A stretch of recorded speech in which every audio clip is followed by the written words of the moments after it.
আসসালামু আলাইকুম প্রিয় দর্শক, আজকে একটা ছোট ঘটনা নিয়ে কথা বলছি এবং সেটা ঢাকা থেকে অনেক দূরের ঘটনা। সেই সীমান্তবর্তী এলাকা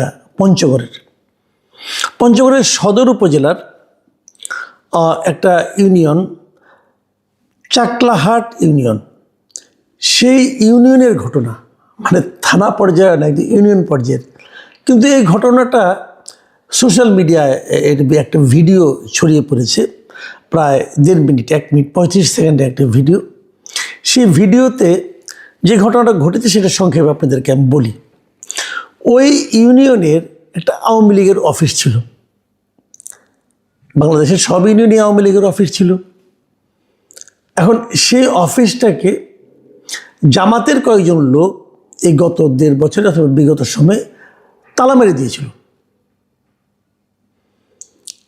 সেই তালাটা শুক্রবার দিন, মানে নির্বাচনের পরের দিন, ওখানে কিন্তু নির্বাচনে বিএনপির প্রার্থী জিতেছেন। ওখানে এনসিপি সার্জিস আলম প্রার্থী ছিলেন, সার্জিস আলম হেরে গেছেন, বিএনপি প্রার্থী জিতেছেন। তো বিএনপির উপজেলা বিএনপির যিনি সভাপতি, তার নাম হলো আবু দাউদ প্রধান, তার উপস্থিতিতে ওই ইউনিয়নের যে আওয়ামী লীগের অফিস আছে সেই অফিসে লাগানো তালাটা খুলে ফেলা হয়েছে। উনি সেখানে উপস্থিত ছিলেন, ওনার বক্তব্য অনুযায়ী সেটা খোলা হয়েছে। এটা নিয়ে মোটামুটি একটা এই ভিডিওটা ছড়িয়ে পড়েছে সোশ্যাল মিডিয়ায়। বেশ একটা হইচই এটা নিয়ে হচ্ছে যে কেন খোলা হলো, খোলা ঠিক হলো কি না, এই সমস্ত কথাবার্তা হচ্ছে। এখানে আবু দাউদ সাহেব উনি প্রথম আলো পত্রিকাকে এই ব্যাপারে, প্রথম আলো পত্রিকা তাকে জিজ্ঞাসা করেছিল, আপনি এটা খুলে দিয়ে, আপনার উপস্থিতিতে খোলা হয়েছে কিনা, আপনি খুলতে বলেছেন কিনা, এটা নিয়ে ওনাকে প্রশ্ন করা হয়েছে। আবু দাউদ সাহেবের বক্তব্যটা আপনাদেরকে আমি একটু শোনাই, আপনারা শুনেন। তিনি বলেছেন যে আজ সকালে চাকলা বাজারে যাওয়ার পর কয়েকজন আমাকে এসে বললেন আওয়ামী লীগ অফিসে যে তালা লাগায় রাখছে এটা নিয়ে সেখানে উত্তেজনা বিরাজ করছে। তখন আমি বললাম, উত্তেজনা তৈরি করা যাবে না, যে যে অবস্থানে আছেন শান্তিপূর্ণভাবে থাকেন। আমরা এক এলাকার মানুষ, সবাই সহ অবস্থানে থাকব, কেন তালা দেবে? পরে তালা খুলে দিতে বলি। জামায়াতের লোকজন তালা লাগিয়ে দিয়েছিল, তারাই আবার তালা খুলে দিয়েছে। এটা মূলত এলাকার শান্তি শৃঙ্খলা বজায় রাখার জন্য, এখানে কোনো দলীয় সিদ্ধান্ত নেই। এটা নিয়ে এখন অনেকে ষড়যন্ত্র করে ভিডিও ছড়িয়ে দিচ্ছে। এইগুলো ওনার বক্তব্য। এবং উনি যখন তালাটা খোলা হয় তখন তার পাশে দেখা যায়, ভিডিওটাতে দেখা যাচ্ছে যেখানে একজন আওয়ামী লীগের একজন নেতা, যে ওই ইউনিয়ন আওয়ামী লীগের যুগ্ম সাধারণ সম্পাদক মিস্টার কামরুজ্জামান, উনি ওখানে দাঁড়িয়ে আবার কিছু বক্তৃতাও দেন। বক্তব্যটা এরকম যে উনি যে কথাগুলি বলেছেন সেই কথাগুলিও আমি মনে হয় একটু আপনাদেরকে, সবগুলি না, আমি একটা জায়গায় কেবল পড়ে শোনাতে চাই। তিনি লিখেছেন, মানে তিনি যেটা বলেছেন ওখানে, এই কামরুজ্জামান, ওনার ডাক নাম বুলেট, তিনি বলেছেন যারা এই দেশটাকে পাকিস্তান বানাতে চেয়েছিল, যারা বাংলাদেশের স্বাধীনতার পক্ষের প্রতিটি দলকে নিশ্চিহ্ন করার চিন্তা ভাবনা করে বাড়িতে অফিসে হামলা করে বন্ধ করে রেখেছিল, সেই অফিস আজকে প্রথমে তিনি চাকলাহাট ইউনিয়ন আওয়ামী লীগ অফিস অবমুক্ত করলেন। আমরা চাকলাহাট ইউনিয়ন আওয়ামী লীগ সহ সব অঙ্গ সহযোগী সংগঠনের পক্ষ থেকে তিনার কাছে আমরা কৃতজ্ঞতা প্রকাশ করছি। এই তিনার কাছে মানে ওই দাউদ সাহেবের কাছে। বিএনপিরও কিছু লোক আছে যারা এটা পছন্দ করেননি। এই পঞ্চগড়ের সাবেক ছাত্রদল নেতা একজন আছেন, জাসাস নেতা ইউনুস শেখ, তিনি আবার এটা নিয়ে একটা কমেন্ট করেছেন ফেসবুকে। এবং উনি লিখেছেন যে পঞ্চগড় সদর থানার সভাপতিকে কে দায়িত্ব দিয়েছে আওয়ামী লীগকে পুনর্বাসন করার জন্য আমার বোধগম্য হলো না। তার মানে উনি এই খোলাটাকে পছন্দ করছেন না। এই ব্যাপারে আমি একটু কথা বলতে চাই আপনাদের সঙ্গে। জিনিসটা লক্ষ্য করুন, আওয়ামী লীগ এই সময়ে, এখন আওয়ামী লীগের কার্যক্রম কিন্তু নিষিদ্ধ করা হয়েছে, আওয়ামী লীগকে নিষিদ্ধ করা হয়নি। আওয়ামী লীগকে স্থগিত করে রাখা হয়েছে। আওয়ামী লীগের কার্যক্রম নিষিদ্ধ, আওয়ামী লীগ কোনো ধরনের কার্যক্রম করতে পারবে না। আমি যদি সেভাবে দেখি তাহলে আওয়ামী লীগের যদি অফিস খুলে দেওয়া হয় তো সেই অফিসে কি আওয়ামী লীগের লোকজন বসে কোনো কাজ করবে? যদি দলীয় কোনো রকম কার্যক্রম করে, তারা যদি অন্য মানুষের সঙ্গে কথা বলে, অন্যদেরকে দাওয়াত দেয় দলে, অথবা দলের জন্য কোনো মিছিল বের করে, সেটা নিশ্চয়ই অন্যায় হবে, কারণ আইন তো এটা আইন লঙ্ঘন হবে। এই যে নির্বাহী আদেশে আওয়ামী লীগের কার্যক্রম নিষিদ্ধ করা হলো, এটা ঠিক হলো কি মন্দ হলো, সেটা কিন্তু অন্য হিসাব। যেমন আমি মনে করি এটা একটা কালো আইন, যে আইনের মাধ্যমে এটা করা হয়েছে এই আইনটা কালো আইন, আমি এটা পছন্দ করিনি। এখন আমি যদি পছন্দ না করার অধিকার আমার আছে, কিন্তু আমি পছন্দ করিনি বলে এই কাজটা আমি করতে পারি না আবার। কারণ যতক্ষণ পর্যন্ত আইনটা, আমি যদি কোনো আইন পছন্দ না করি তাহলে সেই আইনটা আমি পরিবর্তনের জন্য চেষ্টা করতে পারি, এটুকু আমার বোঝতার মধ্যে আছে। কিন্তু ওই আইনটা আমি যতক্ষণ পর্যন্ত ওই আইনটা বাতিল না হবে ততক্ষণ পর্যন্ত ওই আইনটা আমি অমান্য করতে পারবো না। এটা হলো আইন মান্যকারী প্রত্যেকটা মানুষের দায়িত্বের মধ্যে পড়ে। কাজেই একটা কালো আইনের মাধ্যমে আওয়ামী লীগের রাজনৈতিক কর্মকাণ্ড স্থগিত করা হয়েছে, এই আইনটা আমার পছন্দ নাও হতে পারে, কিন্তু আমি এটাকে অমান্য করতে পারবো না। অমান্য করলে আমার এই আইনে যে সাজার কথা বলা হয়েছে সেই সাজা ভোগ করতে হবে, এটা কিন্তু পরিষ্কার। এখন প্রশ্ন হলো, রাজনৈতিক কর্মকাণ্ড স্থগিত করার মানে কি এই আওয়ামী লীগের যা কিছু আছে সব আগুন দিয়ে পুড়িয়ে দিতে হবে? এই অফিস যেটা আছে, যদি দুদিন পরে আদালতের নির্দেশে হোক অথবা আরেকটা নির্বাহী আদেশে হোক যদি আওয়ামী লীগের কার্যক্রম আবার চালু করে দেওয়া হয়, তখন আওয়ামী লীগ কী করবে? তখন আওয়ামী লীগ আবার নতুন অফিস বানাবে, না এই অফিসে বসবে? এই অফিসের মালিকানা তো আওয়ামী লীগের অথবা কোনো ব্যক্তির অথবা আওয়ামী লীগের কোনো কর্মকর্তার। এটা তো নিষিদ্ধ করা হয়নি। নিষিদ্ধ করা হলে আপনি শেষ করে দিতে পারতেন, নিষিদ্ধ তো করা হয়নি। তার মানে এই অফিসটা এভাবেই থাকবে। এখন যদি অফিসে তালা মারা হয়, যদি তালাটা আওয়ামী লীগের নিজের লোকেরা মারে তাহলে কোনো আপত্তি নেই, তার প্রপার্টি, সে মারতে পারে। কিন্তু এখানে জামাতের লোক তালা মারল কেন? আওয়ামী লীগের রাজনৈতিক কর্মকাণ্ড স্থগিত করা হয়েছে অথবা বন্ধ করা হয়েছে, এই কথাটুকুর মধ্যে অথবা এই নির্দেশনাটুকুর মধ্যে অন্য কোনো একটা পলিটিক্যাল পার্টির লিডার যে অথবা কর্মী যে কি সেই পার্টির অফিসের দরজায় তালা মেরে দিতে পারে?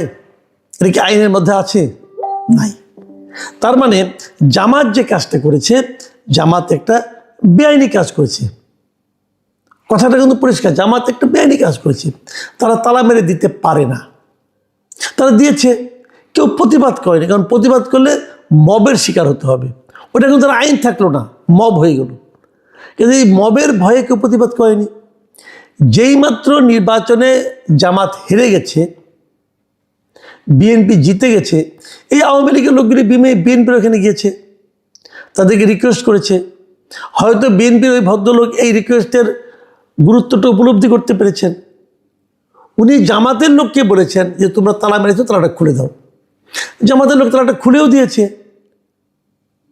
এবং উনি কি বলেছেন যে এলাকায় এটাকে কেন্দ্র করে কোনো ধরনের গণ্ডগোল হোক, মারামারি হোক, অস্থিরতা হোক, উত্তেজনা হোক, এটা উনি চান না। আমরা সবাই এখানে থাকি, আমরা মিলেমিশে থাকতে চাই।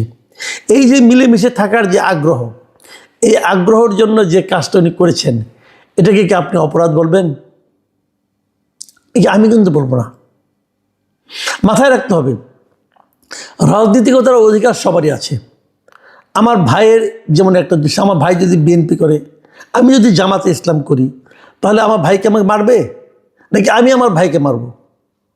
নাকি আমি আমার ভাইয়ের সামনে থেকে ভাতের থালাটা কেড়ে নেব? তা তো আমি পারবো না, এটা উচিত হবে না। তার চিন্তা, তার পছন্দ অনুযায়ী সে একটা রাজনৈতিক দলকে পছন্দ করেছে, আমি আরেকটাকে করেছি। কাজেই দুই ভাই ভাইয়ের মতোই থাকবো, দুজনের দুইটা আলাদা রাজনৈতিক আদর্শ থাকবে। এটাই তো সহাবস্থান। এই সহাবস্থানকে আপনি লঙ্ঘন করবেন কখন? যখন আপনি মবে বিশ্বাস করবেন তখন। তার মানে আপনি বলতে যাচ্ছেন আমি যা বিশ্বাস করি এর বাইরে অন্য কেউ অন্য কিছু বিশ্বাস করতে পারবে না, করলেই তাকে ধরে আমি পিটাবো, তাকে আমি স্বৈরাচারের দোষর বলবো, তাকে অমুক বলবো তমুক বলবো বলে আমি বলবো। এমনকি স্বৈরাচার আমি কাকে বলছি? ধরা যাক আমি শেখ হাসিনাকে স্বৈরাচার বলছি, ধরা যাক কথার কথা। এখন যদি কেউ স্বৈরাচারের দোষর থাকে, এই কথা বলেই কি আমি কাউকে অ্যাটাক করতে পারি? আমরা পারি না। কারণ স্বৈরাচারের দোষর সে ছিল, এটা তো আপনি বলছেন, আদালত তো বলেনি। আর যদি আদালতও বলে, তাহলে আদালতে সেটা যদি অপরাধ হয়, যদি অপরাধ হয়, সে অপরাধের শাস্তি আদালত নির্ধারণ করে দেবে। আপনি কে হে? আপনি জামাত করেন, অথবা আপনি এনসিপি করেন, অথবা আপনি বিএনপি করেন, অথবা আপনি এবি পার্টি করেন, আপনি যে পার্টি করেন, আপনার মধ্যে কি সেই এখতিয়ার জন্মে যে আপনি একজন গায়ে আঘাত দিবেন, একজনের বাড়ি আগুন দিয়ে পুড়িয়ে দিবেন? পারেন? যে কাজগুলি স্বৈরাচারী ওই সরকার করত, অথবা ওই সরকারের কোনো প্রতিনিধি করত, অথবা ওই সরকারের কোনো দল করত, সেই কাজ যদি আপনিও করেন, তাহলে আপনার সঙ্গে ওই সরকারের অথবা ওই লোকের কি পার্থক্য থাকলো? আমি এই যে উদ্যোগটা, পঞ্চগড়ের বিএনপি নেতাকে আমি সাধুবাদ জানাচ্ছি, এবং আমি মনে করি এটাই রাজনীতি। এই পারস্পরিক সহাবস্থা, যে এই ঘটনার মাধ্যমে উনি যে কাজটা করেছেন, উনি কিন্তু নিজের দুর্বলতা প্রকাশ করেননি। উনি যদি এটা নির্বাচনের আগে করতেন, তাহলে হয়তো আপনি বলতে পারতেন যে ভোট পাওয়ার জন্য করছি, কিন্তু উনি তো তা করেননি। উনি নির্বাচনের পরের দিন করেছেন। কাজেই এখানে তো ভোট প্রাপ্তির কোনো সম্পর্ক নাই। কেউ কেউ হয়তো বলবে যে হয়তো ভোট পাওয়ার জন্যই তারা এগুলো করেছিল, আগে বলেছিল, আগে ওয়াদা করেছিল, পরে খুলে দিল। যদি সেটাও হয়, সেখানে তো কোনো আইনগতভাবে কোনো অন্যায় কাজ উনি করেননি। তাহলে ওনাকে নিয়ে আপনারা কেন ট্রল করবেন? কেন ওই যে আরেকজন জাসাস নেতা ইউনুস শেখ, উনি এই কথা বলবেন? উনি যে কথাটা বললেন যে আওয়ামী লীগকে পুনর্বাসন করার দায়িত্ব তাকে কে দিয়েছে? আওয়ামী লীগ তো এভাবে পুনর্বাসিত হচ্ছে না। এর আওয়ামী লীগের পুনর্বাসনটা আপনি কোথায় পেলেন? উনি তো এমন কিছু করেননি যাতে নাকি আইন অমান্য করতে হয়। উনি যে কাজটা করেছেন আমার বিবেচনা ভালো করেছেন। আমি জাসাসের ওই নেতাকে বলবো, আপনি বেটার একটা কাজ করেন। আপনাদের যে শীর্ষ নেতা আছেন মিস্টার তারেক রহমান, উনি এই নির্বাচনের পর, এই নির্বাচনে বিপুল বিজয়ের পর উনি কি বলেছেন তার একটা ভিডিও আপনি বিএনপির অফিসিয়াল পেজে গেলে পাবেন। আমি ওই ভিডিওটা আপনাদেরকে কথাগুলি পড়ে শোনাই। উনি বলেছেন যে বিজয়ীর কাছে পরাজিতরা নিরাপদে থাকলে বিজয়ের আনন্দ মহিমান্বিত হয়। অনুগ্রহ করে কেউ প্রতিশোধ বা প্রতিহিংসা পরায়ণ হবেন না। পরাজিত কারা? পরাজিত অন্য রাজনৈতিক দলগুলো, যেমন ধরেন এখানে আওয়ামী লীগ পরাজিত। এখন আওয়ামী লীগ যদি বিএনপির কাছে নিরাপদে থাকে, কেবল তাহলেই কিন্তু বিজয়ের আনন্দটা মহিমান্বিত হয়। রাজনীতি আপনি করেন জাসাস, আপনি রাজনীতি জামাতের কাছ থেকে শিখেন না, আপনার নেতার কাছ থেকে শিখেন। এই দেশটাকে সামনের দিকে অগ্রসর করতে হলে না, জাতিকে ঐক্যবদ্ধ করতে হবে। জাতিকে খণ্ড খণ্ড ভাগে ভাগ করা যাবে না। প্রতিহিংসা আরেকটা প্রতিহিংসারই জন্ম দেয়। যে ভুলটা আওয়ামী লীগ করেছিল, যে ভুলটা করার কারণে আওয়ামী লীগের রাজনীতি আজকে এই দুরবস্থার মধ্যে পড়েছে, আওয়ামী লীগের সেই বিশাল বিশাল নেতারা লেজ গুটিয়ে দেশ ছেড়ে পালিয়েছে, সেই ভুলের দিকে আপনারা ধাবিত হবেন না। আমি জনাব তারেক রহমান এবং পঞ্চগড় উপজেলা বিএনপির সভাপতি আবু দাউদ প্রধানকে ধন্যবাদ জানাচ্ছি, এবং আমি আপনাদের মধ্যে জাতিকে ঐক্যবদ্ধ করার যে আকাঙ্ক্ষা দেখেছি, সে আকাঙ্ক্ষা নিয়ে আশান্বিত হতে চাচ্ছি। প্রিয় দর্শক,